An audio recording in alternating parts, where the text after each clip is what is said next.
Harish, the best academy. Good evening everyone, welcome to the Harish academy. This is Pratap. ఇక tomorrow onwards digital board పైన classes చెప్పుకుందామండి. ఇవాళ ఒకరోజు ల్యాప్టాప్లో కరెంట్ అఫైర్స్ డిస్కస్ చేసుకుందాం. ఇక ఇవాళ current affairs July 15th, 2026 current affairs మనం డీటెయిల్గా డిస్కస్ చేసుకుందామండి. ఇవాళ మన first topic international relations point of వ్యూలో ఒక ఇంపార్టెంట్ విజన్ని external affairs minister Jaishankar garu launch చేశారు. The Shanti vision. భారతదేశ విదేశాంగ మంత్రి జయశంకర్ గారు శాంతి అనే ఒక విజన్ డాక్యుమెంట్ని, శాంతి అనే ఒక క్యాంపెయిన్ని లాంచ్ చేశారండి. మరి దీని ముఖ్య ఉద్దేశం 2028-29 ఇయర్కు గాను 2028-29 సంవత్సరానికి గాను యునైటెడ్ నేషన్స్ సెక్యూరిటీ కౌన్సిల్లో, ఐక్యరాజ్య సమితి భద్రతా మండలిలో తాత్కాలిక సభ్యత్వాన్ని పొందాలని చెప్పేసి 2028-29 ఇయర్కు గాను యునైటెడ్ నేషన్స్ సెక్యూరిటీ కౌన్సిల్లో నాన్ పర్మనెంట్ మెంబర్షిప్ని ఇండియా సాధించాలి, ఇండియాకి ఇవ్వాలి అని చెప్పేసి ఒక క్యాంపెయిన్ని, ప్రచారాన్ని లాంచ్ చేశారు ఎక్స్టర్నల్ అఫైర్స్ మినిస్టర్ జయశంకర్ గారు. మనం ఇక్కడ ఫస్ట్ ఫోకస్ చేయాల్సింది శాంతి అంటేనే గుర్తురావాల్సినది. మనము లాస్ట్ ఇయర్ ఒక టాపిక్ డిస్కస్ చేసుకున్నామండి, న్యూక్లియర్ ఎనర్జీకి సంబంధించి శాంతి యాక్ట్ అని చెప్పేసి. సో ఇలా మనకి న్యూస్లో ఈ టర్మ్ వార్తల్లో ఉంది కాబట్టి దీనికి సంబంధించి ఏమైనా ఉన్నాయో తెలుసుకోవాలి. 2025 ఎండ్లో మనము న్యూక్లియర్ ఎనర్జీ రంగానికి సంబంధించి గవర్నమెంట్ ఆఫ్ ఇండియా శాంతి చట్టాన్ని కూడా తీసుకొని వచ్చింది. అది న్యూక్లియర్ ఎనర్జీకి సంబంధించి. ఇది మరి దానికి అబ్రివేషన్ వేరు, దీనికి అబ్రివేషన్ వేరు. ఇప్పుడు శాంతి అనే ఒక అవేర్నెస్ ఒక క్యాంపెయిన్ని లాంచ్ చేయడం జరిగిందండి. మరి దీని ముఖ్య ఉద్దేశం 2028-29 ఇయర్కి గాను యునైటెడ్ నేషన్స్ సెక్యూరిటీ కౌన్సిల్లో నాన్ పర్మనెంట్ మెంబర్షిప్ని ఇండియాకి ఇవ్వాలి అని చెప్పేసి. సో ఇక్కడ ఎగ్జామ్ పాయింట్ ఆఫ్ వ్యూలో శాంతి అంటే ఏంటో తెలుసుకోవాలండి. Abbreviation first, securing holistic advancement through norms, trust and integrity. Securing holistic advancement through norms, trust and integrity.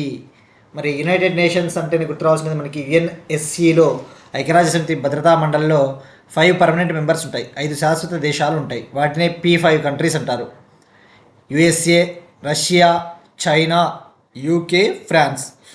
ఈ 5 దేశాలతో పాటు 2 ఏళ్ల కాలానికి గాను, 2 ఏళ్ల తాత్కాలిక పదవీ కాలానికి గాను 10 తాత్కాలిక దేశాలు ఉంటాయి. 10 నాన్ పర్మనెంట్ మెంబర్ కంట్రీస్ ఉంటాయి. ఒక్కొక్క నాన్ పర్మనెంట్ మెంబర్ కంట్రీ యొక్క టెన్యూర్, పదవీ కాలం అంటే 2 ఏళ్ళు ఉంటుంది. మరి ఇక్కడ మనం ఫస్ట్ ఫోకస్ చేయాల్సింది యుఎన్ఎస్సిలో 5 పర్మనెంట్ మెంబర్స్, 10 ఎలక్టెడ్ మెంబర్స్ ఉంటాయి. 10 దేశాలని తాత్కాలిక సభ్య దేశాలుగా యునైటెడ్ జనరల్ అసెంబ్లీ, ఐక్యరాజ్య సమితి సర్వప్రతినిధి సభ 2/3 మెజారిటీతో, 2/3 మెజారిటీతో ఎలక్ట్ చేయడం జరుగుతుంది, ఎన్నుకోవడం జరుగుతుంది అనమాట. వాటి యొక్క పదవీ కాలం 2 year అన్న విషయం గుర్తుపెట్టుకోండి. మరి ఇప్పుడు గతంలో ఇండియా యుఎన్ఎస్సిలో నాన్ పర్మనెంట్ మెంబర్గా ఎన్నిసార్లు పనిచేసిందంటే ఇప్పటి వరకు 8 times యుఎన్ఎస్సిలో నాన్ పర్మనెంట్ మెంబర్గా పనిచేసింది. ఫస్ట్ టైం వచ్చేసి 1950 నుంచి 51 వరకు, ఆ తర్వాత 67, 68, తర్వాత 72, 73, తర్వాత 77, 78, 84, 85, 91, 92, 2011, 12, 2021, 22, 8 times. చివరిసారిగా 2021-22లో తాత్కాలిక సభ్యదేశంగా ఉండింది. ఇది ఫస్ట్ టాపిక్ అండి, శాంతి విజన్. మధ్యప్రదేశ్ సెమీకండక్టర్ రంగంలో స్పెయిన్కు చెందిన సబ్మర్ 2 గ్రూపు $2 బిలియన్ పెట్టుబడి పెట్టబోతూ ఉంది. మధ్యప్రదేశ్ సెమీకండక్టర్ సెక్టార్లో స్పెయిన్కు చెందిన సబ్మర్ గ్రూపు $2 బిలియన్ ఇన్వెస్ట్మెంట్ పెట్టబోతా ఉన్నట్టు అనౌన్స్ చేసింది. మనం చూస్తూ ఉంటాం, ఇండియాలో సెమీకండక్టర్ ఇండస్ట్రీని డెవలప్ చేయాలి అని చెప్పేసి వివిధ రాష్ట్రాలలో ఆల్రెడీ ఇండియా సెమీకండక్టర్ మిషన్ కింద సెమీకండక్టర్ ప్లాంట్స్ని ఏర్పాటు చేస్తూ ఉన్నారు. ఇండియాలో సెమీకండక్టర్ రంగంలో గుజరాత్ దూసుకుని పోతా ఉందని చెప్పవచ్చు.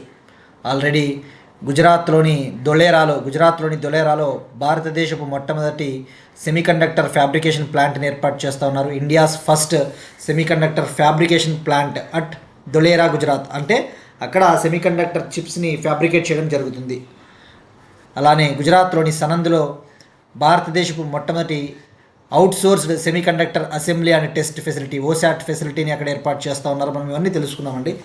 మరి ఇప్పుడు మధ్యప్రదేశ్ కూడా సెమీకండక్టర్ రంగంలో దూసుకుపోవాలి అని చెప్పేసి ఇన్వెస్ట్మెంట్స్ని ఆకర్షిస్తూ ఉంది. ఇందులో భాగంగా స్పెయిన్కు చెందిన semiconductor company సబ్మెర్ group Madhya Pradesh semiconductor సెక్టార్లో $2 బిలియన్ ఇన్వెస్ట్ చేస్తామని చెప్పేసి అనౌన్స్ చేసింది. దీని ద్వారా 5,000 మందికి ఉపాధి అవకాశాలు కూడా కల్పించబోతూ ఉన్నారు. 5,000 డైరెక్ట్ ఎంప్లాయ్మెంట్ ఆపర్చునిటీస్. ఇక్కడ ఎగ్జామ్ పాయింట్ ఆఫ్ వ్యూలో మీరు ఫోకస్ చేయాల్సింది ఇండియా సెమీకండక్టర్ మిషన్. 2021లో ఎలక్ట్రానిక్స్ మంత్రిత్వ శాఖ 76,000 కోట్లతో ఇండియా సెమీకండక్టర్ మిషన్ని లాంచ్ చేసింది. ఇక ఇండియా సెమీకండక్టర్ మిషన్ 2.0ని కూడా లాంచ్ చేశారని చెప్పేసి మనం తెలుసుకున్నాం. ఇటీవలే finance ministry panel India semiconductor mission 2.0కి 1.25 lakh crore 1.25 లక్షల కోట్లు నిధులు కేటాయించాలని చెప్పేసి ఇటీవలే ఫైనాన్స్ మినిస్ట్రీ కూడా ఆ ప్యానెల్ కూడా అప్రూవల్ ఇచ్చిందని చెప్పేసి తెలుసుకున్నాం. మరి ఈ కాంటెక్స్లో మనం తెలుసుకోవాల్సింది మన ఆంధ్రప్రదేశ్ మన తెలంగాణలో ఏమైనా ఇటువంటివి ఉన్నాయో ఒకసారి చూసుకోవాలండి. మనం ఆల్రెడీ డిస్కస్ చేసుకున్నాం, ఒకసారి రివిజన్ అండి. ఆంధ్రప్రదేశ్లో మొట్టమొదటి ఇండియా సెమీకండక్టర్ మిషన్ ప్రాజెక్ట్ని వైజాగ్లో ఏర్పాటు చేయబోతా ఉన్నారు. ఆంధ్రప్రదేశ్ ఫస్ట్ సెమీకండక్టర్ మిషన్ ప్రాజెక్ట్ని వైజాగ్లో ఏర్పాటు చేయబోతున్నామని చెప్పేసి తెలుసుకున్నాం. మరి అది ఎప్పుడు శంకుస్థాపన జరిగింది మనం డిస్కస్ చేసుకున్నామండి. June 4th, 2026, 40 days back. June 4th, 2026, 40 days back ఆంధ్రప్రదేశ్లోని విశాఖపట్నంలో ఆంధ్రప్రదేశ్ యొక్క మొట్టమొదటి ఇండియా సెమీకండక్టర్ మిషన్ ప్రాజెక్టుకి శంకుస్థాపన చేశారు. మరి ఆ విశాఖపట్నంలో ఏర్పాటు చేయబోతా ఉన్న ప్లాంట్ వచ్చేసి outsourced semiconductor assembly and test facility, OSAT కేంద్రం. Outsourced semiconductor assembly and test facility. దీన్ని విశాఖపట్నంలోని తర్లువాడ అనే విలేజ్ వద్ద ఏర్పాటు చేస్తూ ఉన్నారు. ఓవరాల్ ఇన్వెస్ట్మెంట్ వచ్చేసి 2,387.81 కోట్లు, 2,387.81 crore.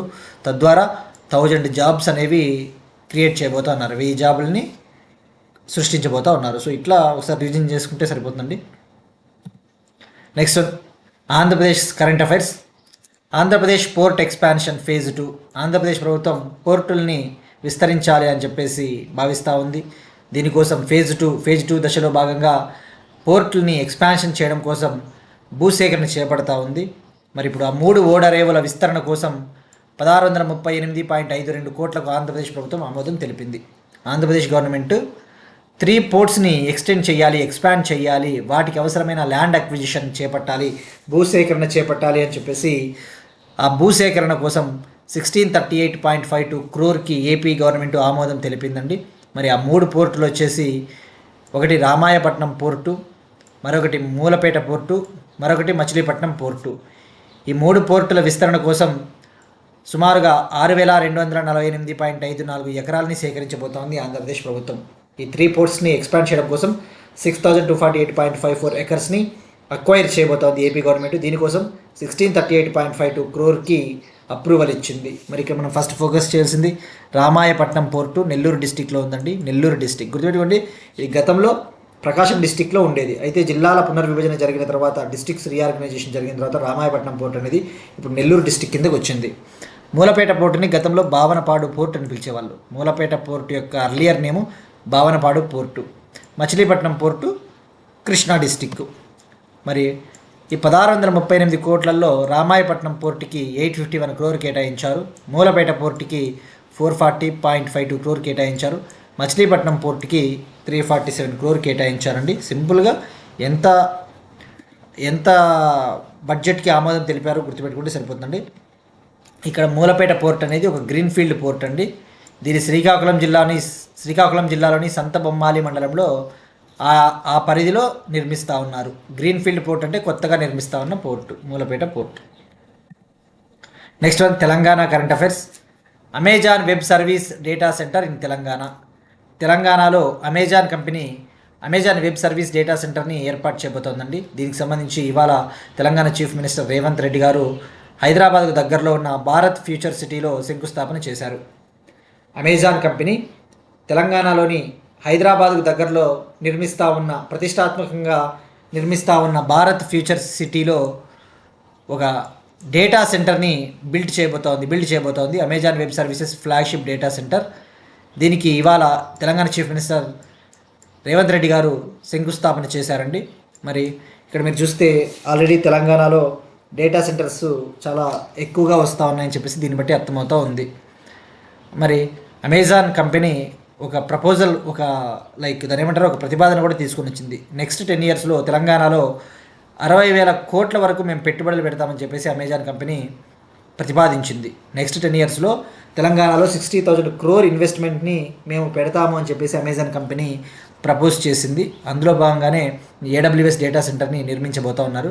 ఇవాళ ఫౌండేషన్ స్టోన్ వేయడం జరిగింది, శంకుస్థాపన చేయడం జరిగింది. మరి ఈ ప్రాజెక్టులో భాగంగా ఫేజ్ 1ని 24 monthsలో కంప్లీట్ చేయబోతూ ఉన్నారు. ఇక రిమైనింగ్ ఫేజెస్ని, మిగిలిన దశల్ని నెక్స్ట్ 10 ఇయర్స్లో కంప్లీట్ చేయబోతూ ఉన్నారు. దీనికోసం తెలంగాణ ప్రభుత్వం భారత్ ఫ్యూచర్ సిటీలో 202 ఎకరాలని కేటాయించింది. అలానే చందన్ వెల్లి అనే ప్రాంతంలో 98 ఎకర్స్ని కేటాయించింది. ఓవరాల్గా 300 ఎకర్స్ అని చెప్పవచ్చు. సో మరి తెలంగాణ ప్రభుత్వం కూడా ఈ డేటా సెంటర్ కోసం 125 కోట్లు ఇవ్వబోతా ఉంది. 125 crore is going to be given by the Telangana government for this data centre. మరి ఇన్వెస్ట్మెంట్ పెట్టాలని చెప్పేసి ఎప్పుడు నిర్ణయం తీసుకున్నారు? Actually January 2025, last year January 2025లో స్విట్జర్లాండ్లోని డావోస్లో వరల్డ్ ఎకనామిక్ ఫోరం మీటింగ్ జరిగింది. అక్కడ తెలంగాణ చీఫ్ మినిస్టర్ రేవంత్ రెడ్డి గారి సమక్షంలో అమెజాన్ కంపెనీతో చర్చలు జరిపారు. ఇక అగ్రిమెంట్ ఎప్పుడు కుదిరింది అంటే డిసెంబర్ లాస్ట్ ఇయర్ 2025 డిసెంబర్లో తెలంగాణ రైజింగ్ గ్లోబల్ సమ్మిట్ హైదరాబాద్లో జరిగింది. ఆ తెలంగాణ రైజింగ్ గ్లోబల్ సమ్మిట్లో భాగంగా ఈ సంతకాలు అనేవి చేయడం జరిగింది. అగ్రిమెంట్ అనేది అప్పుడు కుదిరింది. Next one, గ్రామోద్యం. నాబార్డు మరియు NSDC గ్రామోద్యం అనే ఒక కార్యక్రమాన్ని లాంచ్ చేశాయండి. నాబార్డు మరియు ఇక్కడ NSDC అంటే నేషనల్ స్కిల్ డెవలప్మెంట్ కార్పొరేషన్.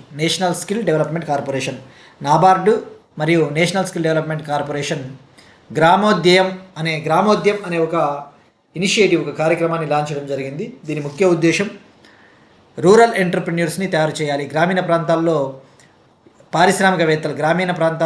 యువతను ఎంటర్ప్రెన్యూర్స్గా తీర్చిదిద్దాలి అని చెప్పేసి లాంచ్ చేయడం జరిగిందండి. మరి ఇక్కడ నాబార్డ్ అంటే national bank for agricultural and rural development. మరి దీన్ని ఇంప్లిమెంట్ చేసేది, ప్రాజెక్ట్ అమలు చేసేది నాబార్డ్ మరియు నేషనల్ స్కిల్ డెవలప్మెంట్ కార్పొరేషన్. మరి దీని ముఖ్య ఉద్దేశం ఏంటి? రూరల్ ఏరియాస్లో 4,000 మంది రూరల్ ఎంటర్ప్రెన్యూర్స్ని తీర్చిదిద్దాలి, 4,000 రూరల్ ఎంటర్ప్రెన్యూర్స్ని డెవలప్ చేయాలి. దీనికోసం అవసరమైన మెంటార్షిప్, ఈ గ్రామోద్యం ప్రోగ్రాంలో భాగంగా రూరల్ ఏరియాస్లో యువతను గుర్తించి వాళ్ళకి అవసరమైన ట్రైనింగు, అవసరమైన శిక్షణ ఇవ్వడం జరుగుతుంది. వాళ్ళకి అవసరమైన ఇండస్ట్రీ స్కిల్స్ని నేర్పించడం జరుగుతుంది.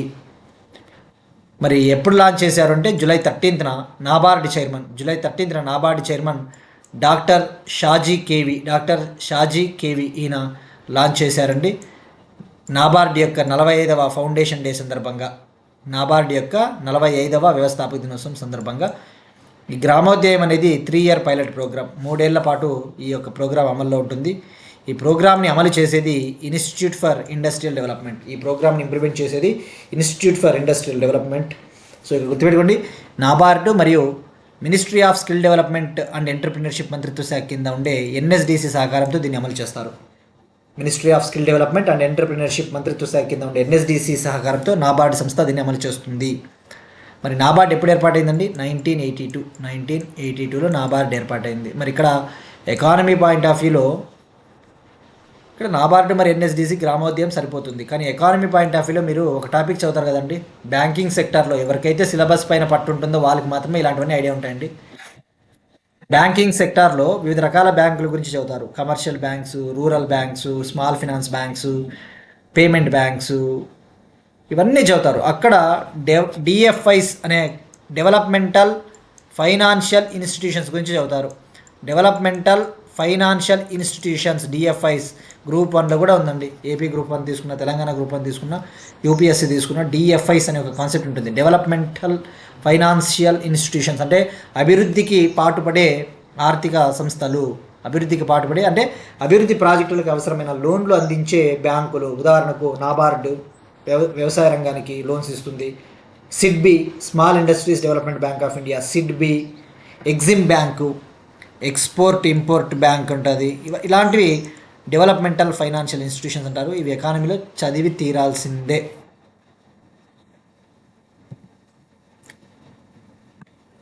నెక్స్ట్ వన్, పారాక్వాట్ గడ్డి మందుపై దేశవ్యాప్తంగా నిషేధం విధించిన భారత ప్రభుత్వం. పారాక్వాట్ గడ్డి మందుపై దేశవ్యాప్తంగా నిషేధం విధించిన భారత ప్రభుత్వం. సెంట్రల్ గవర్నమెంట్ పారాక్వాట్ డైక్లోరైడ్ అనే ఒక హెర్బిసైడ్, ఒక గడ్డి మందుని బ్యాన్ చేసిందండి దేశవ్యాప్తంగా. మనము రీసెంట్గా ఫ్యూ మంత్స్ బ్యాక్ కూడా డిస్కస్ చేసుకున్నాం. తెలంగాణ గవర్నమెంట్ కూడా ఈ పారాక్వాట్ డైక్లోరైడ్ అనే ఒక గడ్డి మందుని నిషేధిస్తూ బ్యాన్ చేస్తూ నిర్ణయం తీసుకునింది. ఏపీ గవర్నమెంట్ కూడా పారాక్వాట్ డైక్లోరైడ్ని బ్యాన్ చేసింది. మరి ఏంటిది ఇది గడ్డి మందు చూస్తూ ఉంటాం కదండి పల్లెటూర్లలో. దురదృష్టవశాత్తు పంటలు సరిగా పండినప్పుడు రైతులు ఈ గడ్డి మందు తాగి మరణిస్తారు, గడ్డి మందు తాగి ఆత్మహత్య చేసుకుంటూ ఉంటారు. ఈ గడ్డి మందు తాగితే ఇక మనిషి ప్రాణం నిలబడదండి, అంత డేంజర్. యాక్చువల్లీ దీనికి విరుగుడు లేదు, దీనికి యాంటీడోట్ లేదు. యాంటీడోట్ అంటే విరుగుడు. అసలు ఇక అది అంటే అది గనుక దాని మోతాదు ఎక్కువైపోయింది అనుకోండి, మరణం అనేది ఇక మ్యాక్సిమం ఇక ప్రాణం అనేది నిలబడడం చాలా కష్టం. సో చాలా డేంజర్, జంతువులకు కావచ్చు, యానిమల్స్కి కావచ్చు, హ్యూమన్స్.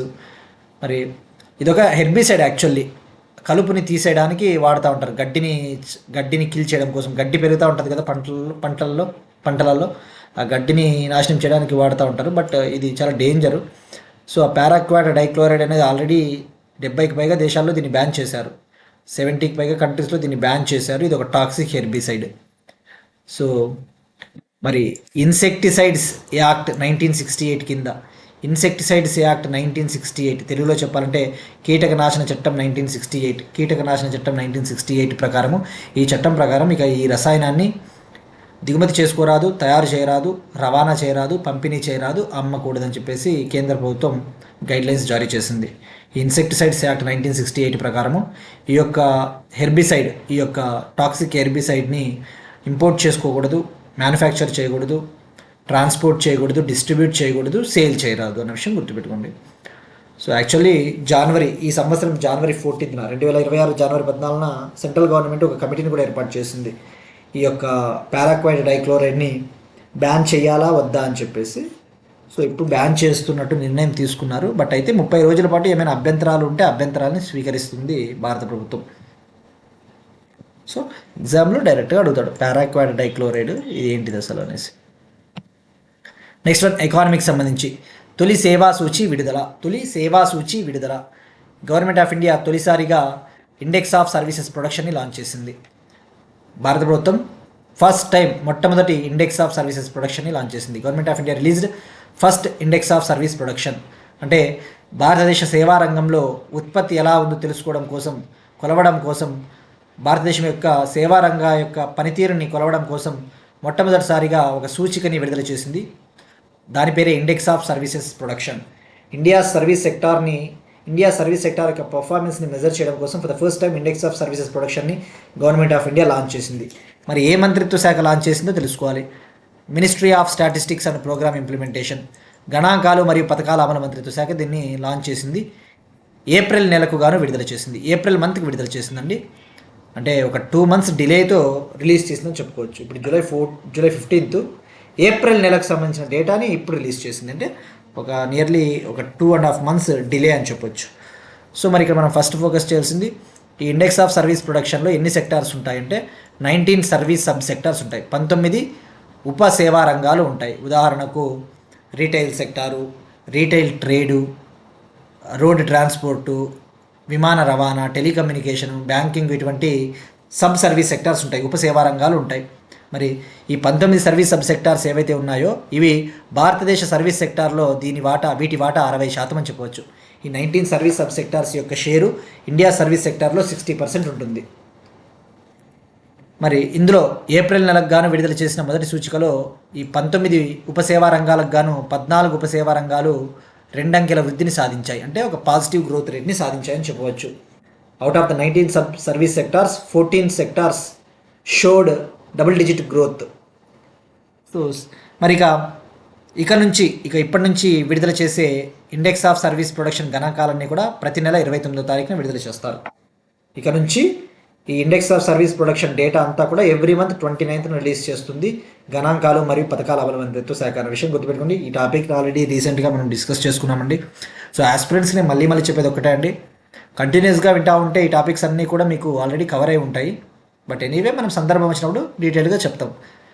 మరి బేస్ ఇయర్ ఏంటి? బేస్ ఇయర్ వచ్చేసి 2024-25, 2024-25 బేస్ ఇయర్. మరి డేటా ఎక్కడి నుంచి తీసుకుంటారు? ఈ సర్వీస్ సెక్టార్లో ఉత్పత్తిని కొలవడానికి డేటా కావాలి కదా.